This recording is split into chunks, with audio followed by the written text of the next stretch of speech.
Oke, tema kita adalah Christmas in the midst of COVID-19 ya. Natal di tengah suasana COVID-19. Kita berdoa sebelum kita membaca mendengar firman Tuhan.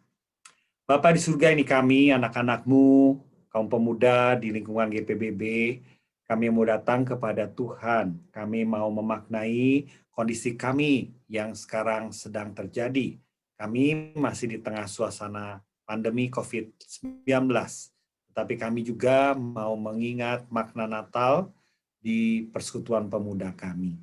Kami berdoa supaya ketika kami bersama-sama mempelajari satu bagian singkat firman Tuhan, kami melihat situasi, kami melihat kenyataan, kami melihat hal-hal yang terjadi di sekeliling kami. Karena COVID ini, kami akan merenungkan, kalau demikian, apa arti Natal buat kami. Dan Tuhan tolong supaya kami juga dimampukan merefleksi secara pribadi hal yang penting, di mana kisah Natal itu dari dulu sampai sekarang tetap ada, dan kami bisa memaknai sekalipun di tengah suasana pandemi COVID-19. Berkati sertai baik hamba-Mu yang menyampaikan, men-sharingkan pesan-pesan firman Tuhan maupun kami semua yang mendengarkan. Kami berdoa menyerahkan dalam nama Tuhan Yesus. Amin. Oke. Satu bagian firman Tuhan ya saya akan bacakan yang mendasari nanti menjadi landasan buat perenungan kita secara pribadi. Dari Lukas 2 ayat 10 sampai dengan 11. Lalu kata malaikat itu kepada mereka, "Jangan takut, sebab sesungguhnya aku memberitakan kepadamu kesukaan besar untuk seluruh bangsa. Hari ini telah lahir bagimu juru selamat, yaitu Kristus, Tuhan di kota Daud." Ya, saya akan mulai dengan melihat ya, salah satu ciri dari pandemi COVID-19 adalah masker. Di Singapura secara umum, walaupun kita baru phase 2, kelihatannya sudah cenderung seperti dulu ya. Ini sudah seperti menjadi new normal, karena kalau kita ke Hawker misalnya, saya kalau habis dari gereja, kebaktian onsite, begitu ya, sekitar 10:30, di Hawker di depan gereja itu penuh secara umum. Kemudian di bis, di mall, ya, di pasar, kelihatannya seperti itu ya. Jadi seperti suasana seperti sudah normal, tetapi yang menjadi berbeda adalah salah satunya adalah ini, masker. Yang kedua tentu ketika kita masuk tempat-tempat publik, kita mesti ada safe entry. Mungkin itu yang jadi berbeda. Sedangkan sisanya segala macam secara umum berasanya sih kayak seperti tidak ada berbeda ya. Nah, ada satu yang meme yang menarik yang saya ingat, saya cari-cari dapat juga begitu ya. Ada pertanyaan di meme ini, tahu nggak apa perbedaan? Ini kira-kira meme ini muncul mungkin di awal-awal lah, April gitu ya, Mei begitu ya. Kenapa Amerika lebih banyak kasus COVID-nya daripada Jepang? Itu pertanyaannya. Nah, di meme ini dijawab ya. Lihatlah dari cara mereka menggunakan masker. Kalau kita lihat superhero dari Amerika, maskernya itu digunakan untuk melindungi mata. Mungkin tujuannya para yang membuat superhero ini, karena ketika menutupi ini ya, bagian atas dari muka itu lebih tersamar, lebih saru, lebih tidak kelihatan siapa jati diri. Tetapi coba lihat dari Jepang. Yang di Jepang itu di meme ini dikatakan lebih tepat menggunakannya seperti yang kita lakukan. Maskernya itu menutupi hidung dan mulut, gitu ya. Ya, ini kreativitas dari orang-orang ketika di tengah suasana semacam itu pun cari-cari sesuatu yang bisa membuat kita tertawa sejenak lah, gitu ya. Sekarang lebih seriusan sedikit. Ketika mencari ya apa dampak COVID bagi kita, salah satu yang menarik adalah di laporan UNICEF. Dikatakan intinya ya kalau dibaca dari site ini bahwa laporan UNICEF dari penelitiannya khususnya bagi dunia ketiga, makin banyak anak miskin dengan suasana sulit semacam ini, makin banyak anak miskin, khususnya di dunia ketiga. Ada datanya, ya. Kemudian yang kedua, mereka mengamati dengan tidak bisa belajar on-site, maka para siswa itu mengalami kesulitan untuk benar-benar menguasai bahan pelajaran dan menghadapi ujian. Jadi, laporan UNICEF ini mengatakan para siswa harus banyak mengejar ketertinggalan dari segi pelajaran. Jadi kalau dulu misalnya materi pelajarannya ada 100%, sekarang itu tertinggal. Yang mungkin baru berhasil disampaikan 80%, daya serapnya kalau dulu bisa 80%, sekarang 50-60% dan seterusnya. Ini laporannya, akibat dari COVID ini. Laporan yang lain dari BBC. Dari BBC mengatakan, ya ada 3. Ya, kalau laporannya dibaca, ada 3 hal. Yang pertama adalah kehidupan personal. Menjadi berbeda, tidak bisa terlalu banyak interaksi sosial ya secara leluasa. Kita tahu bahwa kafe-kafe, nightclub ditutup segala macam, tempat hangout, tempat sosialisasi itu menjadi dibatasi. Misalnya di Singapura cuma 5 orang boleh berkumpul di satu tempat untuk misalnya makan, ngafe dan seterusnya. Dunia kerja juga demikian, jadi work from home ya, dan jadi banyak ada positif, tentu ada negatif, selalu perubahan itu. Dan yang ketiga, kita pernah mengalami dan mengamati, wow ternyata COVID ini ada dampak positif terhadap perubahan iklim. Karena mengurangi banyaknya penggunaan energi, misalnya bensin ya dan semacamnya. Walaupun seperti tadi saya di awal mengatakan, misalnya di Singapura kelihatannya bis, MRT, mobil, kayaknya udah seluar seperti dulu lah begitu ya. Jadi mungkin dari segi angkutan darat dan sehari-hari tidak banyak berubah sekarang, tetapi yang banyak berubah adalah sampai sekarang masih berdampak adalah penerbangan. Ya, banyak perusahaan yang bangkrut dan seterusnya. Jadi sedikit banyak menurut laporan BBC, 3 dimensi kehidupan ini menjadi terdampak. Nah, sebagai orang Kristen, saya ingin mengantarkan kita untuk memikirkan dampak-dampak yang beberapa hal yang mungkin lebih detail dan lebih keseharian kita. Ya, yang pertama adalah pekerjaan. Kalau dulu kita kerja secara onsite, semua tidak ada tim B, tim A, tidak ada staggering, ya, tidak ada pembagian waktu kerja dan seterusnya, semua ngumpul tumplek satu dan semuanya ada di kantor, di jam kantor, bahkan overtime begitu ya dan seterusnya. Kadang-kadang weekend juga harus kerja, harus ke kantor dan seterusnya. Nah, kemudian dengan pandemi COVID ini sempat semuanya ketika di Singapura circuit breaker harus di rumah. Apa yang terjadi? Ini salah satu gambaran dari yang berkeluarga dan punya anak-anak kecil. Sambil kerja, sambil ngurusin anak, ya mungkin ini karena si mama sedang mungkin menyiapkan makanan misalnya. Jadi 2 anak ini satu digendong, satu dikasih laptop begitu HP supaya diem ya, supaya bisa sedikitnya bisa melakukan berbagai hal. Ini yang terjadi bukan? Pernah seperti ini. Ya sekarang mungkin sudah berangsur lebih ada sebagian onsite kerjanya, sebagian masih work from home. Tetapi ini membuat, kalau kita memperhatikan, menjadi berbeda. Kondisi COVID ini memaksa orang-orang yang tadinya harus kerja di kantor, sekarang harus bisa kerja di rumah. Dan kemudian juga membuat perusahaan-perusahaan berpikir, ternyata toh bisa pekerjaan itu selesai, walaupun dikerjakan di rumah. Nah ini membuat 2 hal, baik pemberi kerja atau perusahaan, kedua kita yang bekerja.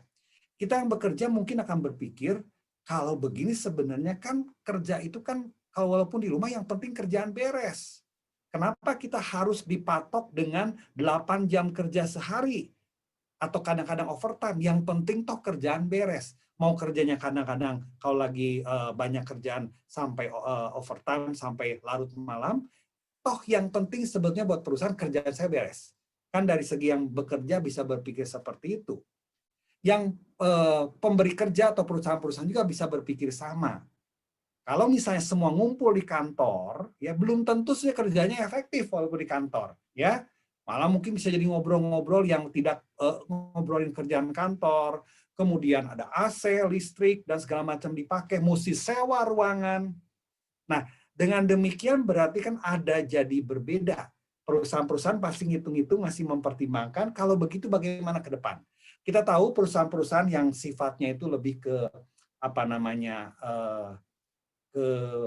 terkait dengan internet, kita dengar mungkin Twitter, Facebook ya, itu sudah menetapkan kerja semuanya di rumah, karyawan Facebook, Twitter kerja di rumah sampai dengan 2021 mungkin bahkan bisa diteruskan.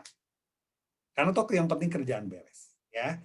Nah, beberapa yang saya interaksi dengan orang-orang ternyata mengatakan saya dengan kerja di rumah merasa lebih balance, merasa lebih tidak terikat dan terjerat dengan pekerjaan. Saya merasa hidup saya jadi lebih baik. Ada yang mengatakan begitu, ya. Tetapi pergumulan ini menjadi pergumulan bersama antara perusahaan dan kita yang bekerja, ya. Tentu nanti ada satu titik di mana kesepakatan bersama. Nah, itu dunia kerja akan berdampak kurang lebih seperti itu. Yang kedua, di dalam kehidupan berkeluarga.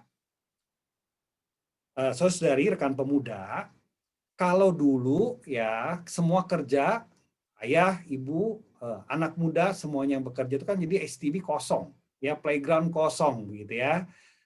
Nah, ketika COVID ini terjadi, karena tidak bisa kerja di kantor, maka mesti kerja di rumah.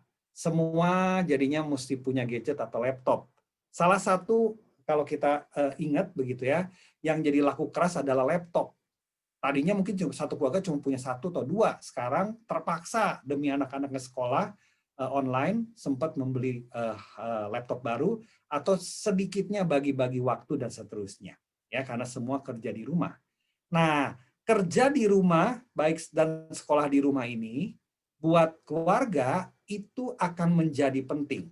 Mungkin buat kita pemuda yang belum nikah ini tidak terlalu relevan, tetapi tetap akan saya coba kaitkan nanti sedikit dalam rangka mempersiapkan rekan-rekan pemuda ketika membangun keluarga sendiri. Ya, di suasana semacam ini, sekali lagi selalu akan ada dampak yang berpikir ini positif, ada yang berpikir negatif.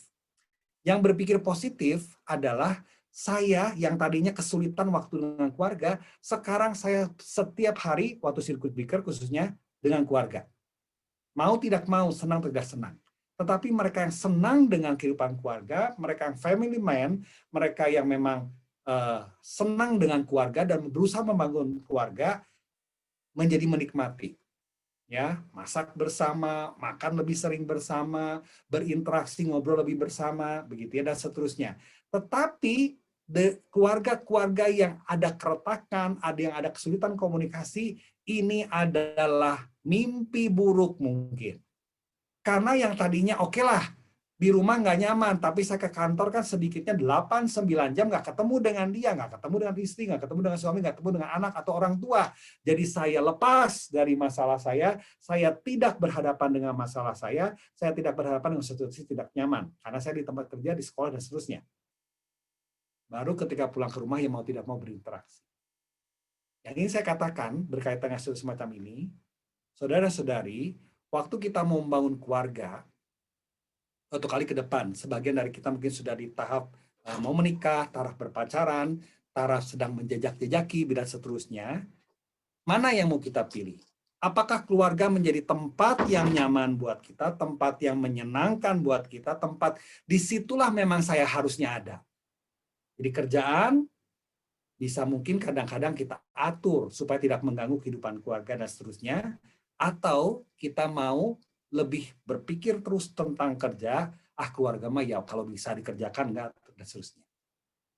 Saudara dan saudari, kita berasal dari satu keluarga, dan mungkin nanti kita membangun keluarga. Kalau dari sisi saya sih mendorong, pentingkan juga keluarga.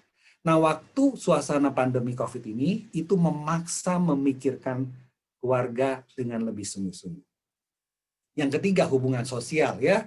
Dulu kita di kafe, bisa di tempat makan, bisa hangout, bisa seterusnya lah.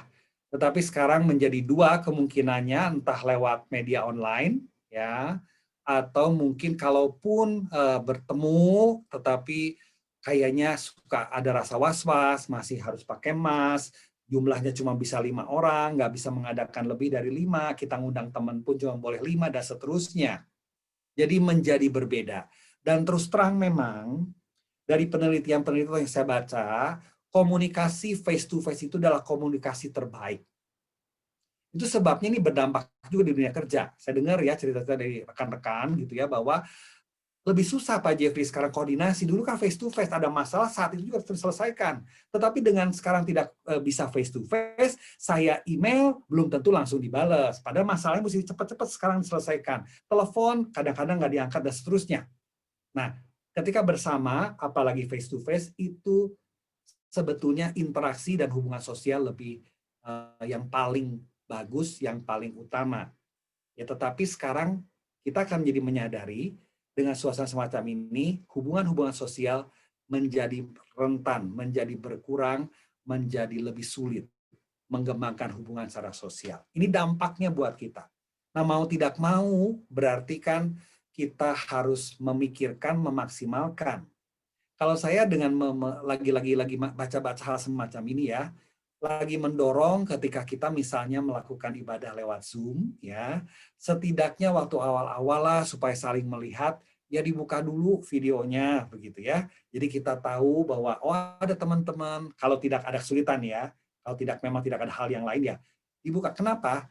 Jadi kan kita tahu, memang sih ada namanya, kalaupun tidak ada video, tetapi melihat wajah itu berbeda dibandingkan dengan cuma lihat nama. Betul? Kalau memungkinkan begitu ya. Karena tingkatan komunikasi face to face paling tinggi, yang kedua itu adalah video conference di mana suara dan wajah kita ada. Di situ masih lebih mungkin terjadi hubungan sosial dan kedekatan.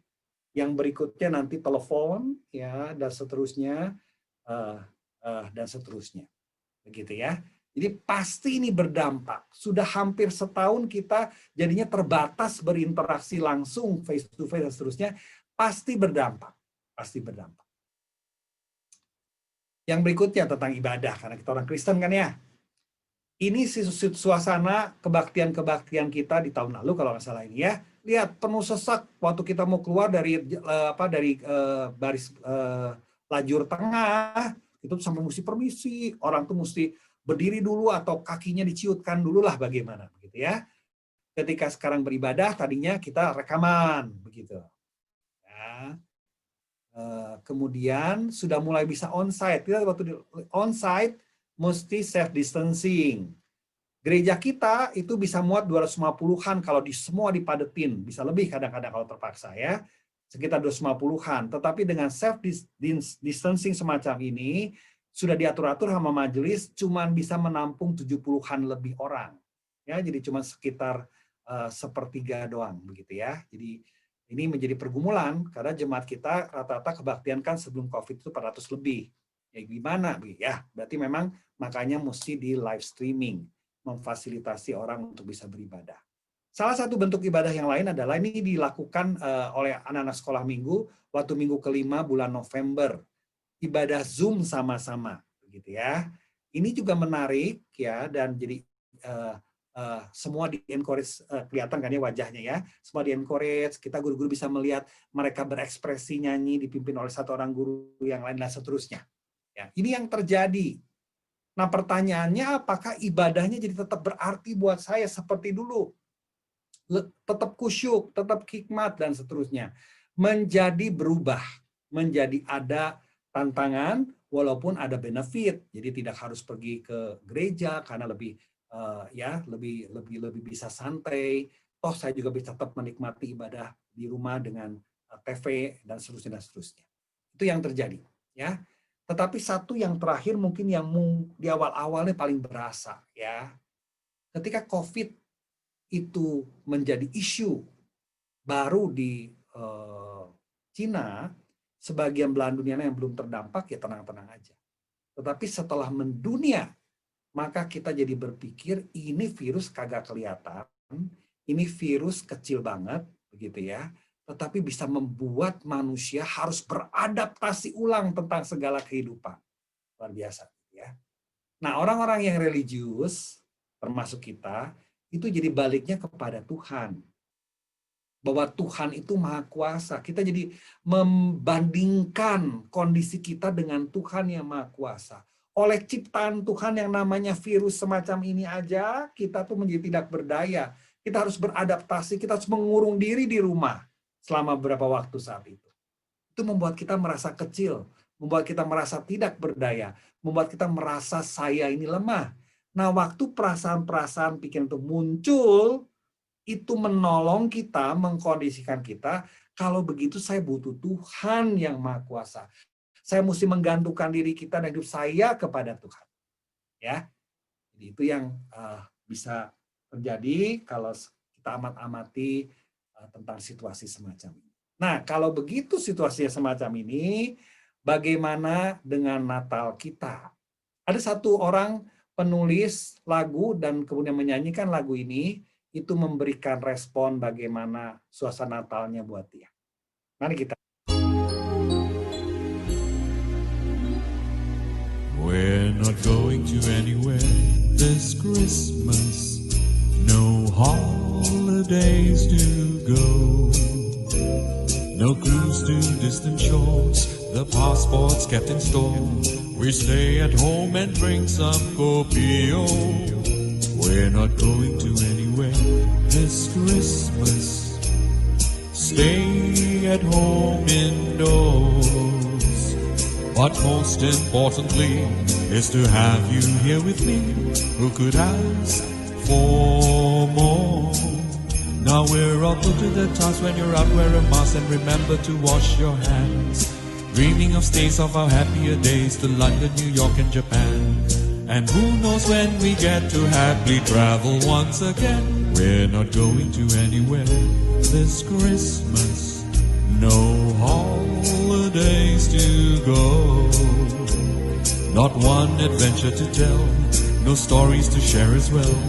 Of a winter wonderland playing with snow. We're not going to anywhere this Christmas. Maybe next year end. Make the most of everything. And with some cheer we bring. With a smile, my friends. We're not going to anywhere this Christmas. Stay at home indoors. But most importantly is to have you here with me. Who could ask for more? So Merry Christmas to all.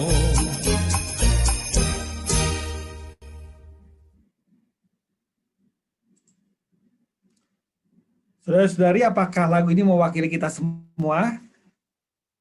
Sambil dengerin, apakah tadi yang senyum-senyum? Iya ya, kita Natal ini nggak bisa kemana-mana.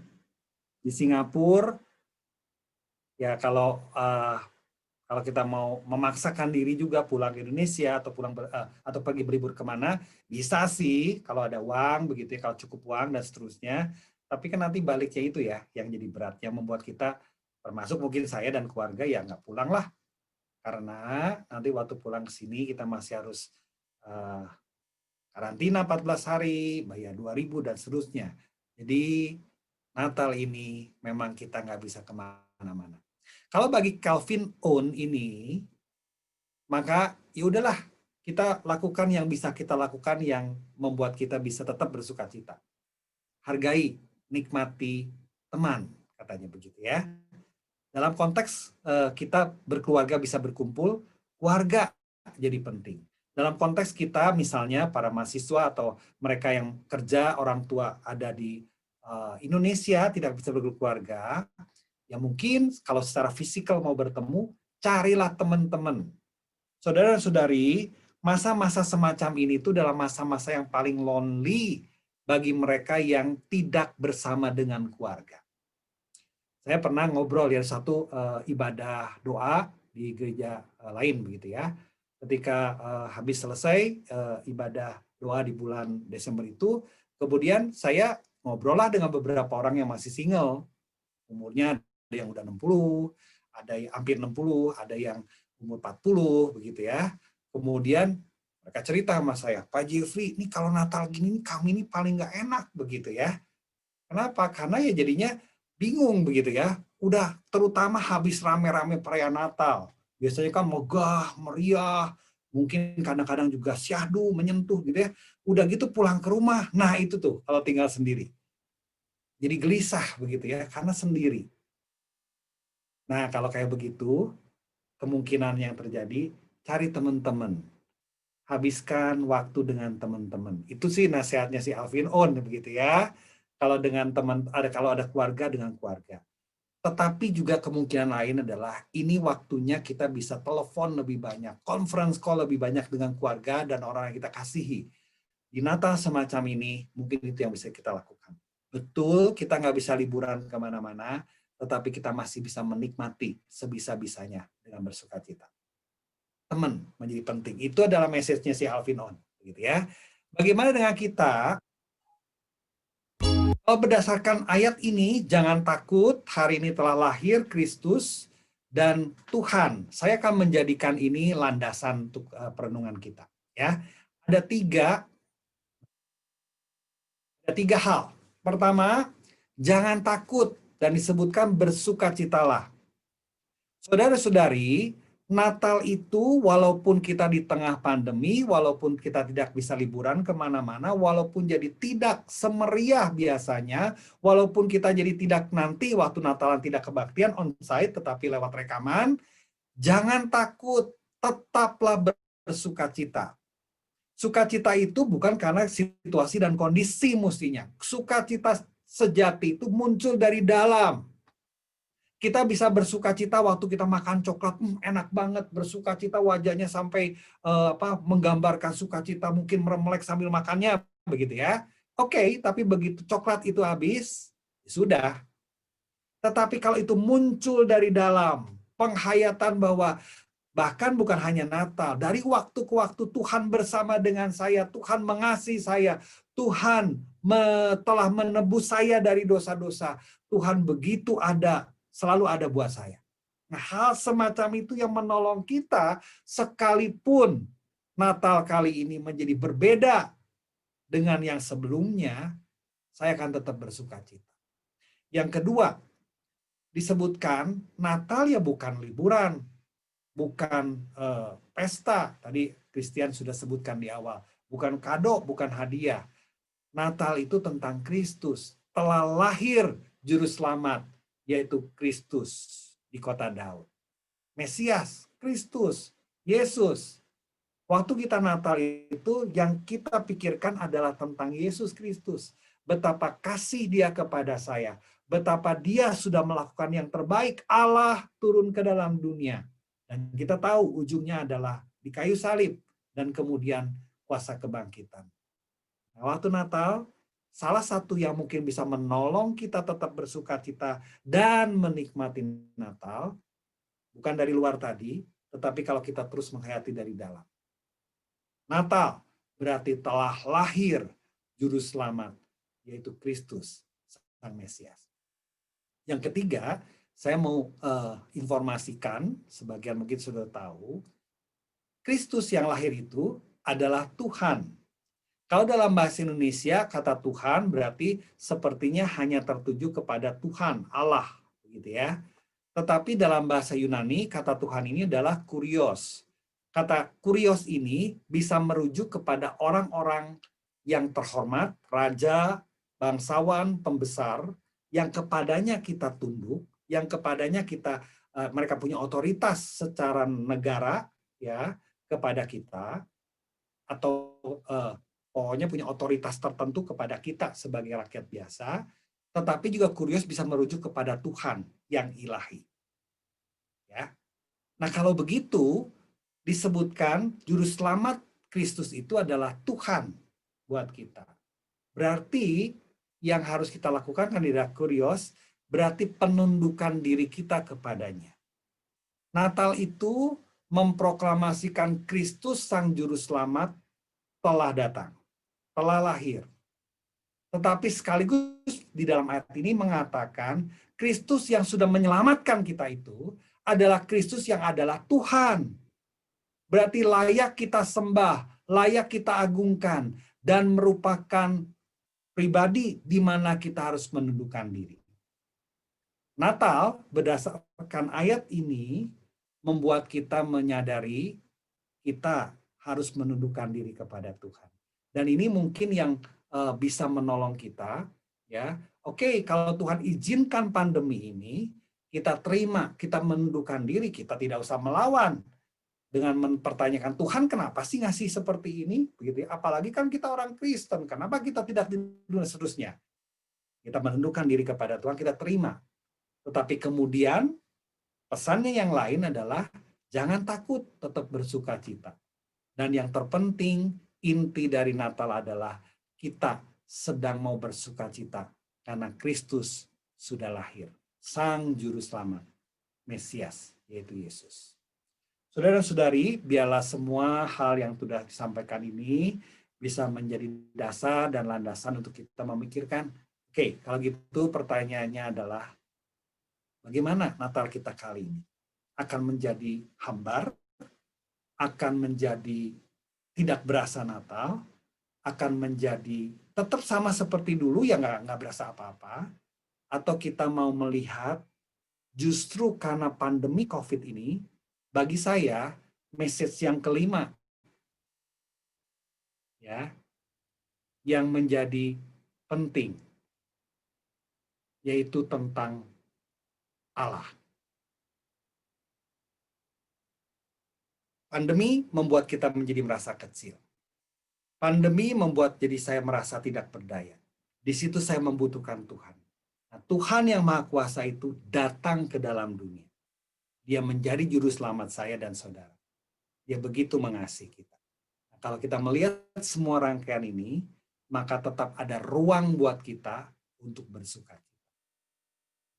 Terus dari semoga ini menolong kita untuk kita bisa terus bersuka cita di dalam Natal. Ya, sadarilah bahwa kita terbatas dan syukurilah bahwa Ia mengasihi. Kita terbatas, tetapi Allah terus mengasihi kita. Jadi Natal mengingatkan kita akan kasihnya, itu tentang Allah. Kalau saya lihat ini dibalik ya urutannya dari tadi. Kenapa? Karena buat saya, kalau tadi dari paling luar kerja, kemudian keluarga, kemudian hubungan sosial, kemudian ibadah, kemudian Allah. Nah, sekarang waktu kita mau coba menghayati, kita balik dari inner dulu, dari dalam dulu. Saya dengan Allah. Sadarilah bahwa kita terbatas karena pandemi COVID ini, kemudian kita membutuhkan Allah. Tetapi lihat, dari zaman 2000 tahun lalu, Allah terus menyatakan kasih-Nya. Itulah Natal. Yang kedua, latihlah diri ibadah, walaupun online, walaupun onsite terbatas, nggak bisa nyari segala macam. Bukan alasan untuk kita tidak menikmati. Nikmati, latih diri untuk tetap menikmati Tuhan dalam ibadah. Itu salah satu yang menolong kita terus ingat. Tuhan mengasihi, Tuhan ada bersama dengan saya, dan saya memberi diri, menundukkan diri kepada Tuhan. Yang ketiga, secara sosial, tadi sudah beberapa kali saya sebutkan, jangan mengandalkan orang lain kontak saya. Jadikan saya yang mengontak mereka, saya yang berinisiatif. Jadikan diri saya untuk jadi berkat buat orang-orang yang kesepian. Orang tua kita perlu kita kontak, orang tua kita perlu kita sapa. Orang-orang yang kita kasih perlu kita duluan yang nyapa. Jangan nunggu mereka yang nyapa kita. Yang terakhir, berkaitan kita adalah keluarga. Waktunya kita terus mendekat kepada keluarga. COVID ini menyentak kita dalam konteks kehidupan keluarga. Kita kadang-kadang menomorduakan keluarga demi kerja. Kita abai terhadap keluarga. Dengan memaksa kita ada dalam lingkungan keluarga, walaupun sebagai bahwa kita kan tidak dalam konteks membangun keluarga sendiri ya, tetapi ini mungkin cuma sekedar mengingatkan, nanti suatu kali kalau kita membangun keluarga sendiri, keluarga itu harus jadi penting. Dan terakhir, kerja bukan sekedar 9 to 5 begitu ya. Kita digaji, kali itu poin yang penting saya datang ke kantor, saya di situ kerja sebisa-bisanya, kalau sudah selesai kerja ya sudah. Ya, saya bisa melakukan segala sesuatu yang lain, tetapi yang terpenting adalah kinerja. Bagaimana kehadiran saya di dunia kerja itu bukan sekedar saya digaji dan saya memberikan waktu 9 to 5 begitu ya, tetapi pekerjaan saya itu untuk jadi berkat buat orang lain. Untuk Tuhan dipermuliakan melalui pekerjaan saya dan seterusnya. Pandemi membuat kita kembali ke basic. Ini yang saya maksudkan, ya tadi beberapa hal. Oke, renungan sampai sini selesai. Waktu yang berikutnya adalah saya akan memberikan waktu melalui satu lagu yang populer pada waktu Natal, Silent Night. Ini dimainkan oleh orkestra Andre Rieu, ya begitu ya. Biasanya musik-musik yang dimainkan oleh orkestra yang dipimpin Andre Rieu ini bagus-bagus. Jadi akan diperdengarkan. Ini untuk mengantar kita bersaat teduh. Coba renungkan, apa yang terjadi selama sepanjang tahun terakhir masa pandemi COVID ini? Dikaitkan dengan Natal. Ada 3. Apakah kita tetap tidak takut dan tetap bisa bersuka cita? Apakah tetap di COVID dan Natal ini Tuhan Yesus yang jadi utama? Dan kemudian yang ketiga, apakah ketuhanan Kristus itu di COVID dan Natal ini tetap membuat saya menundukkan diri kepada Tuhan? Mari kita bersama-sama bersaat teduh merenungkan hal ini.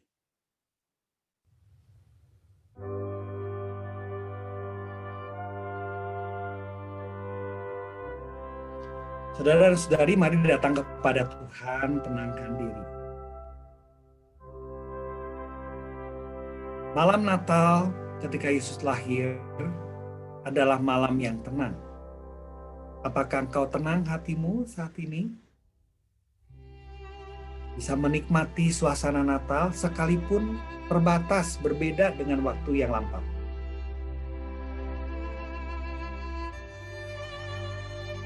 Ini waktunya datang kepada Tuhan mengakui keterbatasan kita.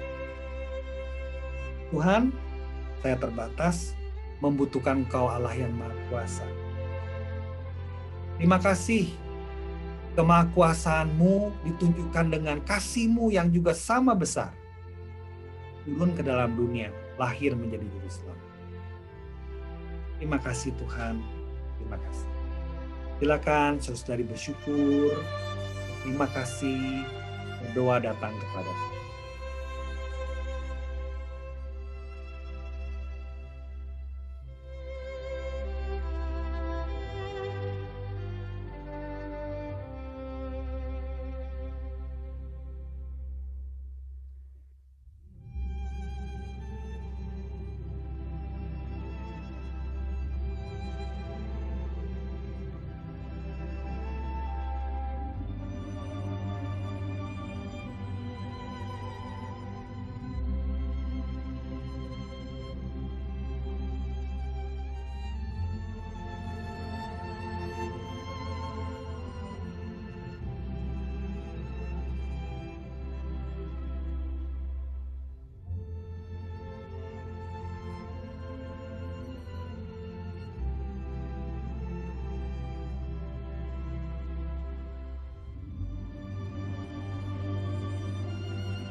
Mari kita berdoa.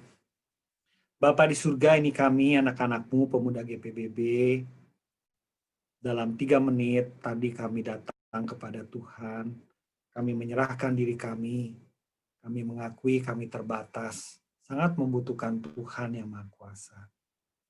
Kami mau belajar bersyukur, walaupun situasi pandemi membuat kami menjadi terbatas, bahkan menjadi tidak nyaman. Tetapi kami tahu, pasti tetap ada maksud Tuhan, memaksa manusia ciptaanmu untuk makin baik ke depan. Dan kami mau belajar terus bersukacita, sekalipun ada ketidaknyamanan maupun keterbatasan. Kami terus mau mengingat, Natal berarti Kristus, Juru Selamat telah lahir. Terima kasih, kami mau bersyukur, kami berterima kasih untuk hal itu. Dan biarlah kami pun terus menundukkan diri, karena yang lahir itu adalah Tuhan pribadi yang patut kami menundukkan diri, karena akan membawa kebaikan buat kami. Terima kasih Tuhan Yesus, terima kasih untuk kelahiran-Mu, terima kasih Engkau hidup bagi kami. Kami bersyukur, kami berterima kasih dalam nama Tuhan Yesus Kristus. Amin. Saya serahkan kembali kepada Christian. Silakan.